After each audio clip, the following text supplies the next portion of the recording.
Γεια σας φίλοι μου. Σήμερα είναι 31η Ιανουαρίου 2026. Μια ημερομηνία που θα έπρεπε να είναι χαραγμένη στη μνήμη κάθε Έλληνα. Όχι ως μια απλή επέτειος, αλλά ως ένα διαρκές μάθημα για το τι συμβαίνει όταν η εθνική κυριαρχία τίθεται υπό αμφισβήτηση. Συμπληρώνονται ακριβώς 30 χρόνια από τη νύχτα των Ιμείων. Τη νύχτα που η Ελλάδα γκρίζαρε από μόνη της την πρώτη της περιοχή. Τότε μας είπαν ότι ήταν μια μεμονωμένη κρίση. Σήμερα, 3 δεκαετίες μετά, βλέπουμε ότι δεν ήταν η εξαίρεση, αλλά η αρχή ενός οργανωμένου σχεδίου όπου η Τουρκία εκτελεί με χειρουργική ακρίβεια. Όμως, το πιο εξοργιστικό δεν είναι η τουρκική προκλητικότητα. Αυτή την ξέρουμε. Είναι διαχρονική.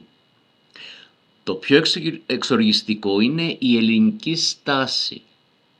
Ενώ η Άγκυρα λιμακώνει με ναύτεξ αορίστου χρόνου και αμφισβήτηση της Θράκης, η Αθήνα επιμένει να ζει στον κόσμο των ήρεμων νερών. Σήμερα θα αναλύσουμε την ομοία αλήθεια. Θα δούμε τα γεγονότα των τελευταίων ημερών και θα μιλήσουμε έξω από τα δόντια για τα εγκληματικά λάθη της κυβέρνησης που μας οδηγούν σε μια νέα, πολύ πιο επικίνδυνη εθνική περιπέτεια. Ας δούμε λοιπόν τι συνέβη μόνο μέσα στην τελευταία εβδομάδα. Ενώ εμείς ετοιμαζόμασταν για επαιτειακές ομιλίες, η Τουρκία δεν έστειλε απλώς μερικά μαχητικά. Έκανε κάτι πολύ πιο βαθύ και πολύ πιο επικίνδυνο. Πρώτον, η ναύτεξ χωρίς τέλος. Για πρώτη φορά η Άγκυρα εξέδωσε αναγγελίες για ασκήσεις στο κεντρικό Αιγαίο που δεν έχουν ημερομηνία λήξης. Αυτό, φίλοι μου, στη διεθνή διπλωματία σημαίνει κατάληψη ζωτικού χώρου. Η Τουρκία λέει στην πράξη, εδώ θα είμαι όποτε θέλω, για όσο θέλω και δεν θα ρωτάω κανέναν. Δεύτερον, η Θράκη. Στις 29 Ιανουαρίου η τουρκική ηγεσία, από τον Ερντογάν μέχρι το Υπουργείο Εξωτερικών της Τουρκίας, έστησε μια ολόκληρη επικοινωνιακή γιορτή για τη λεγόμενη ημέρα εθνικής αντίστασης της μουσουλμανικής μειονότητας, την οποία πλέον αποκαλούν απροκάλυπτα τουρκική. Είναι παράλογο? Φυσικά και είναι παράλογο. Η συνθήκη της Λοζάνης είναι ξεκάθαρη, είναι σαφής. Αλλά η Τουρκία δεν ενδιαφέρεται για τη Λοζάνη. Ενδιαφέρεται να δημιουργήσει ένα προτεκτοράτο εντός της ελληνικής επικράτειας και το κάνει την ώρα που η ελληνική κυβέρνηση καθησυχάζει τους πάντες ότι το κλίμα είναι καλό. Πόσο καλό μπορεί να είναι το κλίμα όταν ο γείτονας αμφισβητεί τα σύνορα της Ελλάδας στην πράξη κάθε μέρα? Πρέπει λοιπόν να σταματήσουμε να αντιμετωπίζουμε τις τουρκικές διεκδικήσεις ως λόγια για εσωτερική κατανάλωση. Αυτό είναι το μεγαλύτερο παραμύθι που μας πούλησαν τα τελευταία χρόνια και εξακολουθούν να το πουλάνε. Η γαλάζια πατρίδα δεν είναι ένα σύνθημα του Ερντογάν για να πάρει ψήφους. Είναι το νέο εθνικό δόγμα της Τουρκίας. Σήμερα, το 2026, ο χάρτης που δείχνει το μισό Αιγαίο να ανήκει στην Τουρκία υπάρχει πλέον στα σχολικά βιβλία των Τούρκων μαθητών. Μια ολόκληρη γενιά μεγαλώνει πιστεύοντας ότι η Ρόδος, η Χίος, η Λέσβος είναι κατεχόμενα εδάφη που πρέπει να απελευθερωθούν. Διεκδικούν τον 25ο μεσημβρινό. Θέλουν να κόψουν το Αιγαίο στη μέση. Σκοπός τους είναι να εγκλωβίσουν τα ελληνικά νησιά σε μια τουρκική ζώνη δικαιοδοσίας, όπου η Ελλάδα δεν θα μπορεί να κάνει ούτε έρευνα ούτε διάσωση, ούτε φυσικά να εκμεταλλευτεί τους πόρους της. Και εδώ μπαίνει το ερώτημα. Πώς απαντά μια σοβαρή χώρα σε αυτό? Με το να λέει θα το συζητήσουμε στη Χάγη? Εδώ είναι η πικρή αλήθεια που πολλοί αποφεύγουν να πούν. Η ελληνική κυβέρνηση τα τελευταία χρόνια έχει υιοθετήσει μια πολιτική που στην ιστορία έχει αποδειχθεί πάντα καταστροφική, τον κατευνασμό. Για να μιλήσουμε για την επικοινωνιακή απάτη των ήρεμων νερών. Η τωρινή κυβέρνηση βάφτισε την απουσία υπερπτήσεων για ένα μικρό διάστημα ως νέα σελίδα. Όμως η Τουρκία δεν σταμάτησε απλά άλλαξε τακτική. Αντί για αεροπλάνα στέλνει ναύτεξ. Αντί για απειλές πολέμου στέλνει υβριδικές απειλές στη Θράκη. Η Αθήνα, για να μην χαλάσει το success story της ελληνοτουρκικής προσέγγισης, κάνει τα στραβά μάτια. Αυτό δεν είναι διπλωματία. Είναι εθελοτυφλία. Και δεν θα μπορούσα να αφήσω έξω την παγίδα της Χάγης.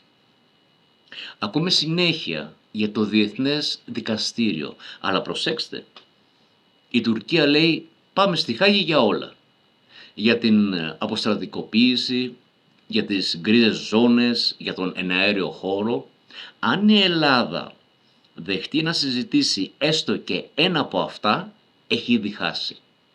Η κυβέρνηση όμως αφήνει παράθυρα ανοιχτά, μιλώντας για υποχωρήσεις που ίσως χρειαστούν. Στην εθνική κυριαρχία δεν υπάρχουν υποχωρήσεις. Είμαστε ο πιστός και δεδομένος σύμμαχος. Και τι εννοώ με αυτό? Η εξωτερική μας πολιτική έχει καταντήσει να είναι η πολιτική του καλού παιδιού.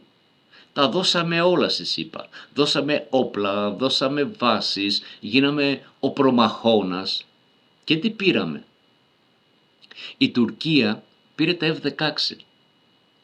Η Τουρκία αναβαθμίζεται στρατηγικά. Και εμείς μένουμε με τις πλάτες των συμμάχων που στην κρίσιμη στιγμή θα μας πούν πάλι βρείτε τα, και έχουν ήδη ξεκινήσει να το λένε. Ναι, αγοράσαμε Ραφάλ και Μπελαρά. Πολύ σωστά. Αλλά με τι κόστος και με τι βάθος? Η Τουρκία το 2026 παράγει δικά της drones, δικά της πλοία, δικά της πυρομαχικά. Εμείς δεν έχουμε καταφέρει να φτιάξουμε ούτε μια βίδα στην ελληνική αμυντική βιομηχανία. Είμαστε απλοί πελάτες. Αν γίνει κάτι αύριο, η Τουρκία θα έχει τη δική της παραγωγή και εμείς θα περιμένουμε την έγκριση των Γάλλων ή των Αμερικανών για ανταλλακτικά. Αυτό είναι εγκληματική αμέλεια.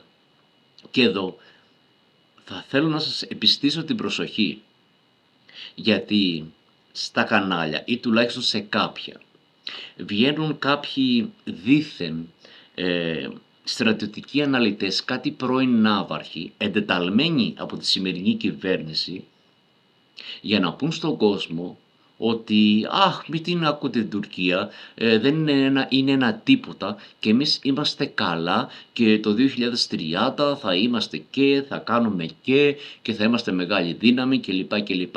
Σας παρακαλώ, δώστε μεγάλη προσοχή. Μην ακούτε αυτά τα φερέφωνα και αυτούς τους δήθεν. Κλείνοντας αυτό το σύντομο βίντεο, θέλω να πω ότι 30 χρόνια μετά τη νύχτα που άλλαξε την πορεία του Αιγαίου, οφείλουμε να είμαστε ειλικρινείς. Η ειρήνη είναι το ζητούμενο, αλλά η ειρήνη δεν εξασφαλίζεται με το να σκύβεις το κεφάλι, ούτε να σκύβεις κάπως αλλιώς. Καταλαβαίνετε τι εννοώ.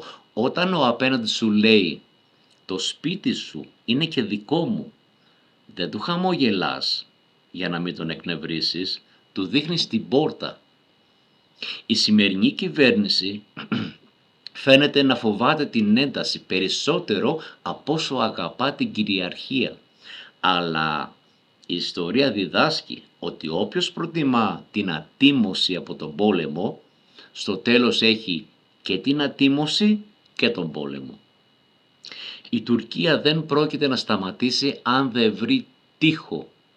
Και όσο η Αθήνα ψάχνει παράθυρα ευκαιρίας για διάλογο πάνω σε παράλογες απαιτήσεις της Τουρκίας, το τείχος αυτό γκρεμίζεται. Εσείς τι πιστεύετε? Πιστεύετε ότι τα ήρεμα νερά είναι μια έξυπνη στρατηγική ή μια αργή συνθηκολόγηση? Η Ελλάδα του 2026, πείτε μου, αν είναι πιο ισχυρή ή πιο φοβισμένη από την Ελλάδα του 1996. Γράψτε μου τη γνώμη σας στα σχόλια, γιατί αυτή η συζήτηση πρέπει να ανοίξει. Γιατί το Αιγαίο δεν ανήκει σε καμία κυβέρνηση και σε κανέναν Μητσοτάκη. Ανήκει στις επόμενες γενιές. Κάντε λοιπόν εγγραφή στο κανάλι, πατήστε το καμπανάκι και μοιραστείτε αυτό το βίντεο αν συμφωνείτε ότι η εθνική αλήθεια πρέπει να ακούγεται.